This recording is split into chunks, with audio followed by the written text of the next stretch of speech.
Hi guys, welcome back to my channel. I'm back again with another story time, if you can't tell from the title. So today I am going to be telling you guys basically about how I broke my leg. I don't think I've spoken about this in a video on my channel. If you know me like personally, you'll probably know how I broke my leg. You may have heard like the stories of what happened after I broke my leg. Let me start from the beginning anyway. So basically I was teaching in China for just under a year. So it was like 11 months. It was cut short because I broke my leg. So that was back from 2013 into 2014. I came back to England in 2014 September. I was supposed to come back in October, November. I came back in September. So basically what happened, yeah, and this happened in China. So basically what happened, it was a night. We had gone, me and my housemates and some colleagues had gone out to have some dinner. So we went out for Korean and there was like drinking involved and stuff like that. So we was drinking a drink called soju. It's Korean. I don't know how to describe it. It's a Korean drink. I will put a picture up. It's a Korean drink. You can see the picture here. This drink. It's really good. It did take some getting used to. But anyways, we were drinking that drink and we had a lot of drink, like a lot, like, and in China, well, I don't know if this is like all, like in all the Korean restaurants in China, but in the restaurant that we were in, instead of serving it in shot glasses, they were serving it in whiskey glasses. So yeah, the ratio just wasn't right. So anyways, we had, I don't even know how many bottles we had.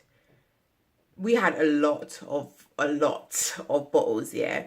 So anyway, long story short, they kept on bringing us bottles and stuff. I guess because we were like, you know, we had ordered a lot and obviously they got to make more money, and them lot were drunk. I wasn't drunk. Like, I wasn't drunk. Them lot were drunk, right? So they kept on ordering more bottles, and I'm like, no, like, no. And obviously I can't speak Chinese, right? So I'm just saying, no, it's okay, no. But obviously they're bringing the bottles because they're gonna make money, like we have to pay for it.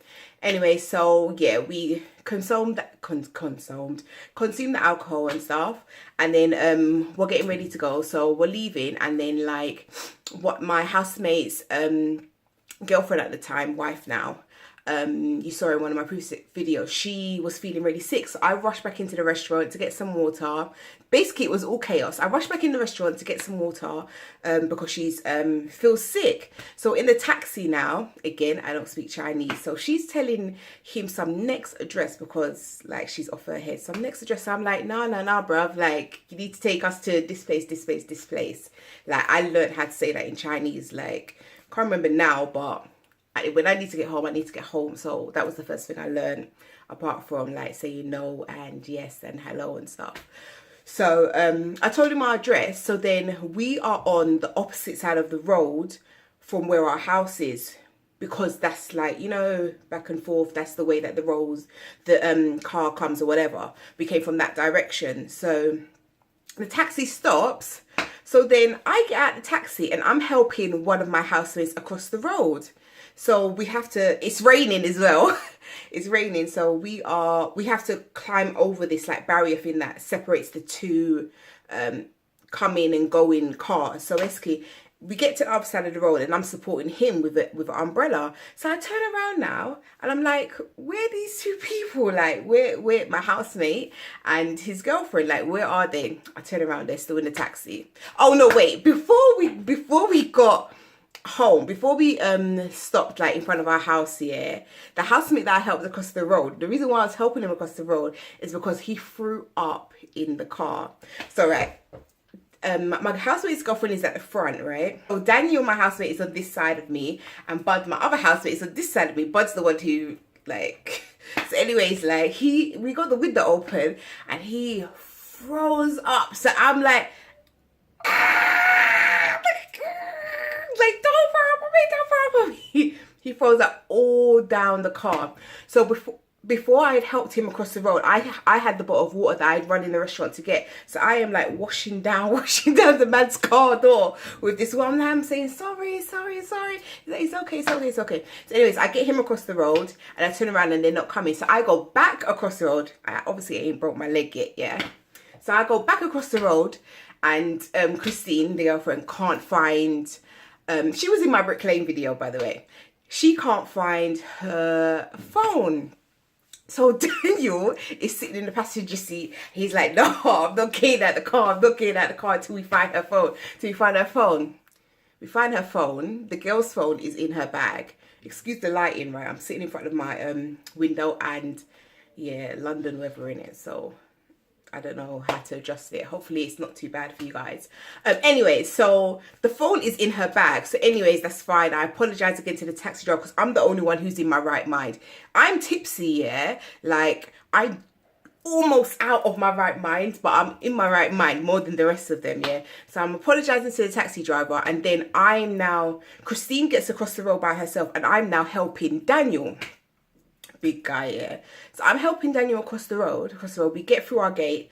Then we're walking. And then in front of our apartment block, there's like a ramp for like wheelchairs and stuff.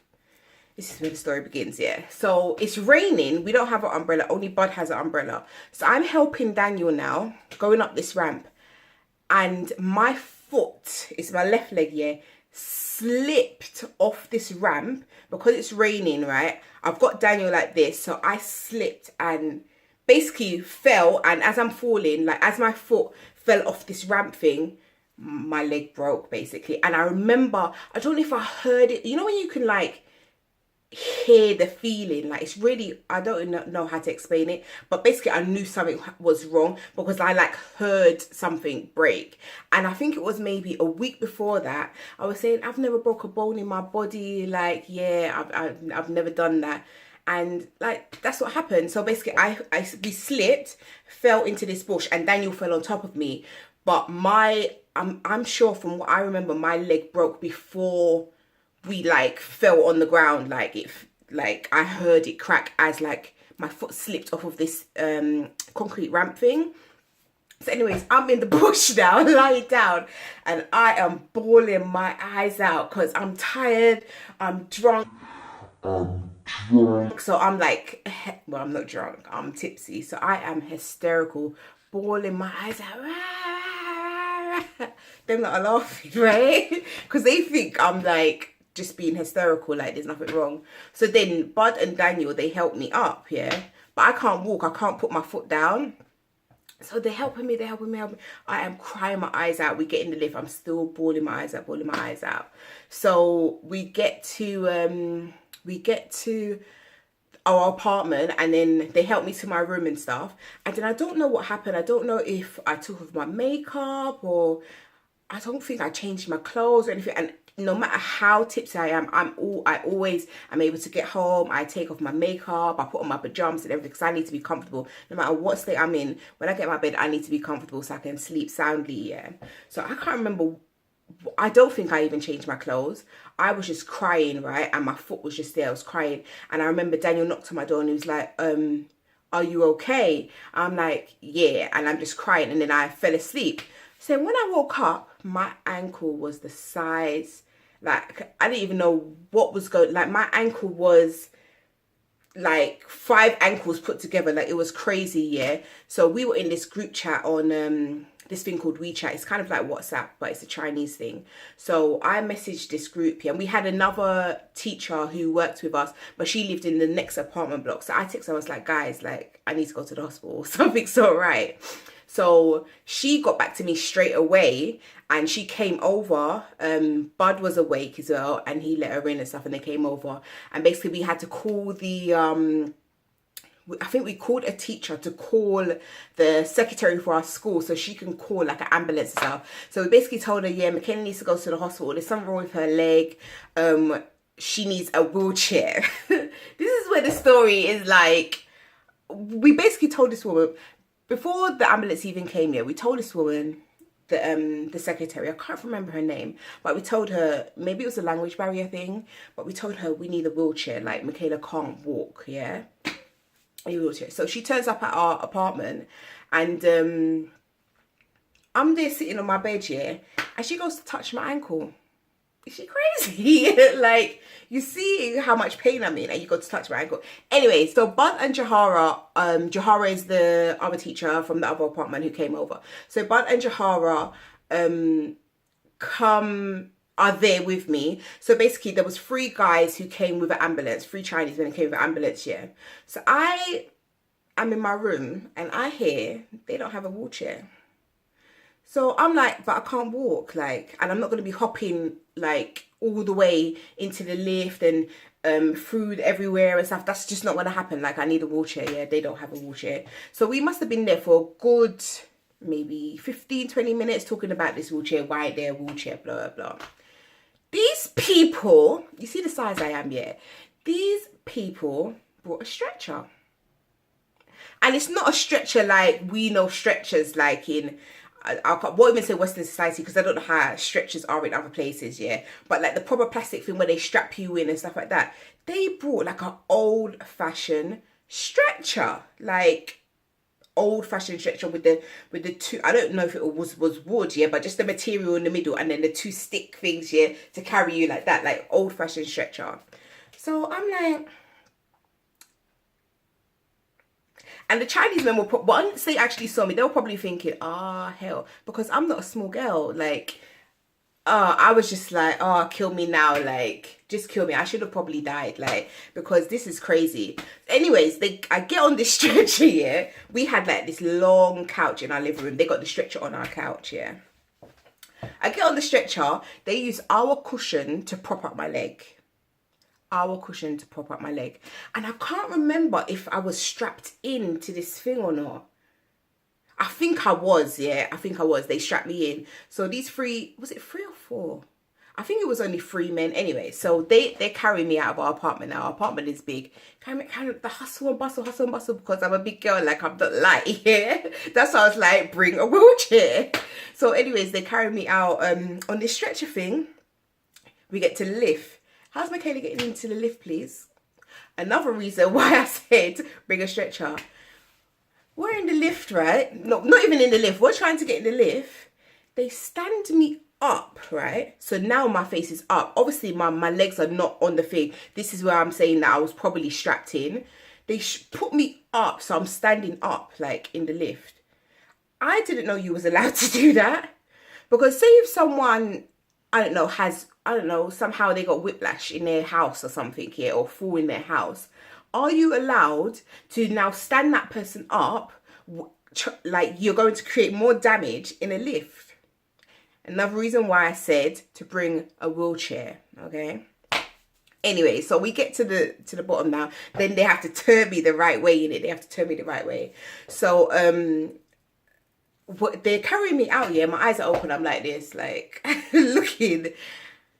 The amount of Chinese people I saw, they must have thought I was flipping Beyonce or something, because the way they would, in China, yeah, what I found while I was in China, that anytime there's a small thing happening, they stand around and they watch, like, they just watch like it's a concert or something. So I'm coming out like this, yeah, and all I see is these Chinese faces watching me.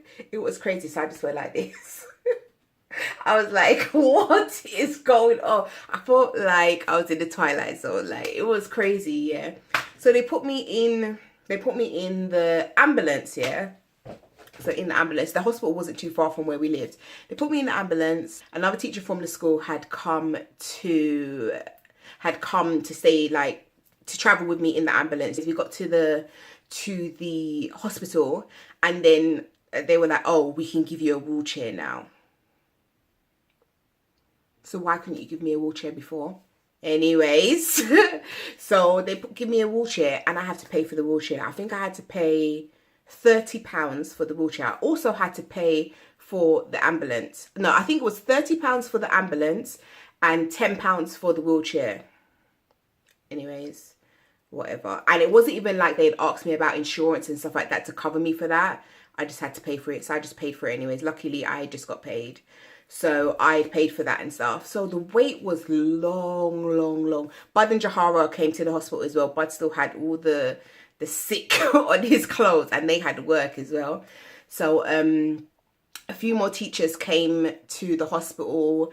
The what you call it, head teacher, and like other, I don't know, teachers, heads of departments and stuff came to the hospital to see me and stuff. And basically they put me in this, what do you call that thing, like not an incubator, that thing, the scan thing. They put me in that, and it was like a 3D scan, and took a scan of my leg, and basically I found out that I've broken my leg. When they told me I broke my leg, I broke down. It was like the whole world was like just coming to an end, because it wasn't the fact that I broke my leg, it was the fact that I broke my leg in a foreign country, and like, what do I do now? Like, what do I do? Like, I don't have enough money for a ticket and stuff like that. So basically what happened, they put a back slab on my leg and said, yeah, like, you can stay, you have it will be healed in 3 months. So I was like, okay, like no surgery or nothing. They were like, no, you don't need it. So they just put like the back slab on stuff and sent me home. I had to buy my own crutches as well. And it was like these old, you know, the old fashioned crutches that are under your arms. Oh my gosh, they killed so much. But in the end, I did come home, because I had sent the 3D picture to my cousin's friend who's a doctor. And she said, nah, bruv, like, you need to come home and have the surgery. And basically that's what I did. I was home a week later in hospital. And then I had to wait a few more days, because basically when I got to London, they had told me I've not only broke my leg, but I also dislocated my ankle. So I had to have the surgery. So I got the surgery on, I think it was like the Sunday after I came back. I was in hospital for 3 or 4 nights. And the day I had the surgery, I was able to go home. And basically at the moment, I have 2 pins holding my ankle together. Well, actually those 2 pins are actually broken now, which is what they're supposed to do, because the ankle is intact, like the muscle and stuff is fine. So I still have the pins in there, but they're just broken. I'll put a picture up, and I have, I think 6 or 7 pins like in the leg where the crack is. And yeah, that is what I'm left with. I've got not full movement now, but I would say I have 85% movement, which is fine. It does swell up almost every day because of the work I do. I do have permanent swelling, but everything is fine. Like, I can find, like, when I got back to London, I couldn't run for the bus. Like, I was like, not that I run for the bus, because if that bus leaves me after I've run for the bus, I'm going to be vexed. So I don't run. But, you know, I found that when I got the surgery and stuff and I started healing, I couldn't run like for anything. I could just about walk. But now I have, like, the movement is fine, and I can run for my life and stuff if I have to. I even made the joke back then that if something happens, I can't run for my life. Like, I just have to find somewhere and hide. If anything happens, I'm going to find somewhere and hide anyways. But obviously I need to run a little bit. But that's going off track. But yeah, that is how I broke my leg. I hope you enjoyed this story. I have to go to work. I'm actually running late now. And yeah, I will see you in the next one.